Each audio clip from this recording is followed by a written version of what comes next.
আমরা শঙ্কা করছি যে এটা সরকারের সর্বোচ্চ পর্যায়ের পৃষ্ঠপোষকতাতেই হচ্ছে, যেহেতু তারা কোনো ধরনের ব্যবস্থা গ্রহণ করছে না। আলিফ চৌধুরীর ঘটনা আপনারা সবাই জানেন, তার চোখে রড ঢুকিয়ে দেওয়ার মতো বর্বরচিত হামলার সাক্ষী আমরা এই সরকার ক্ষমতায় আসার পরে হলাম।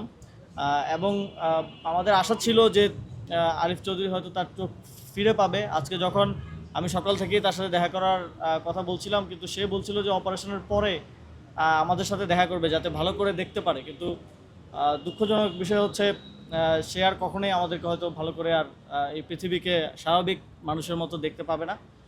তার একটি চোখ স্থায়ীভাবেই নষ্ট হয়ে গিয়েছে এবং আরেকটি চোখেও সম্পূর্ণরূপে সে আসলে দেখতে পাচ্ছে না।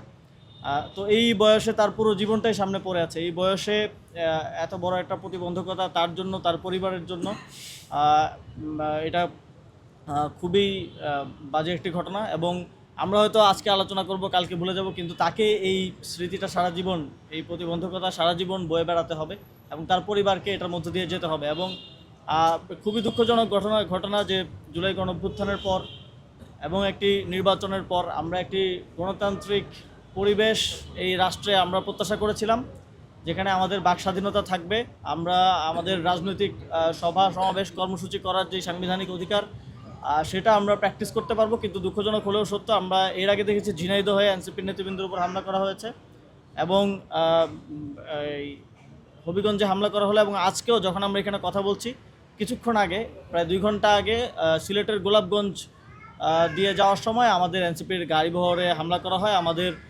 নেতৃবৃন্দরা সেখানে আহত হন।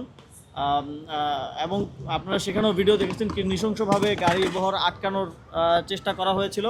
আমরা শঙ্কা করছি যে তাদের উপর তাদেরকে হত্যার উদ্দেশ্যে হামলা করা হয়েছে। এবং এ বিষয়ে আমরা সরকারের পক্ষ থেকে এখন পর্যন্ত কোনো ধরনের স্পষ্ট বক্তব্য আমরা তাদের পক্ষ থেকে পাইনি এবং কোনো ধরনের আইনি ব্যবস্থা হামলাকারীদের উপর, সন্ত্রাসীদের বিরুদ্ধে নেওয়া হয়নি। আমরা শঙ্কা করছি যে এটা সরকারের সর্বোচ্চ পর্যায়ের পৃষ্ঠপোষকতাতেই হচ্ছে, যেহেতু তারা কোনো ধরনের ব্যবস্থা গ্রহণ করছে না।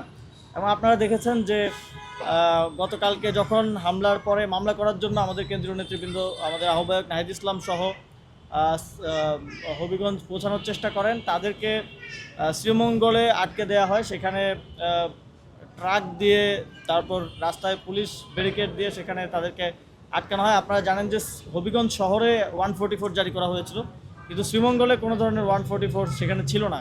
অনেকটা বেআইনিভাবে তাদেরকে সেখানে দীর্ঘক্ষণ আটকে রাখা হয়। সেখানে আমাদের কয়েকজন মেম্বার অফ পার্লামেন্ট ছিলেন, পার্টির সিনিয়র নেতৃবৃন্দ ছিলেন, পার্টির নারী নেতৃবৃন্দকে সেখানে পুলিশ হেনস্থা করে। কিন্তু আমাদের নেতৃবৃন্দ সেখানে অবস্থান গ্রহণ করেন, আমাদের সদস্য সচিবও সেখানে ছিলেন। পরবর্তীতে তারা সেখানে, আপনারা জানেন, একটি মামলা দায়ের করে এসেছেন।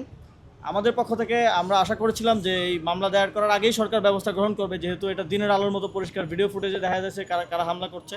কিন্তু সরকার কোনো ব্যবস্থা গ্রহণ করেনি এবং মামলা দায়ের করার পরও এখন পর্যন্ত প্রায় 2 দিন হয়ে যাচ্ছে, কাউকে গ্রেফতার করা হয়নি, কারোর বিরুদ্ধে শাস্তিমূলক ব্যবস্থা গ্রহণ করা হয়নি। আরেকটা বিষয় আমরা দেখেছি, আওয়ামী লীগের সময় যখন ফ্যাসিবাদের দোসররা, ছাত্রলীগের সন্ত্রাসীরা হামলা করতো, তারা হয়তো সেটা লুকিয়ে রাখার চেষ্টা করতো, কিন্তু আমরা এখন দেখি যে বিএনপির সন্ত্রাসীরা তারা লাইভ করে নিজেই নিজেরটা, আপনারা যে হামলার ভিডিওগুলো দেখেছেন, অধিকাংশ ভিডিও তাদের নিজেদের করা, সেখানে কোনো মিডিয়া কিংবা আমাদের নেতাকর্মীদের ধারণ করা না, তারা নিজেরাই ধারণ করছে। তার